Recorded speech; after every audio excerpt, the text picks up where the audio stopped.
Այդ մարդիկ ուղղակի գաղափար չունեն, ինչ է նշանակում Եվրոպա գյուղարտադրանք արտահանել։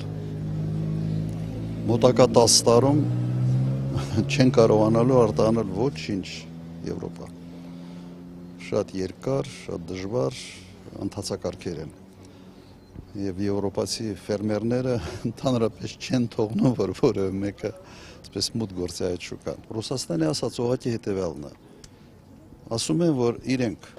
պատրաստ չեն ֆինանսավորել Հայաստանի ճանապարհը դեպի Եվրոմիություն։ Գնացեք որտեղից ուզում եք, ոնց ուզում եք այդ ճանապարհը ֆինանսավորեք։ Սա է, սա շատ կոշտ հայտարարություն է եւ ըստ էության վերջնագիր է Հայաստանի համար։ Գյուղատնտեսությունը ոչ թե անկում է ապրելու, աղետ է լինելու գյուղատնտեսության համար եւ գյուղացիներ պետք է որոշեն։ Հիմա դուք ասում եք ինչ անեն։ Քվերկեն Նիկոլի դեմ Ոդի մի մարդ, որ էս աղետը բերեց, հիմա երրորդ աղետն է բերում։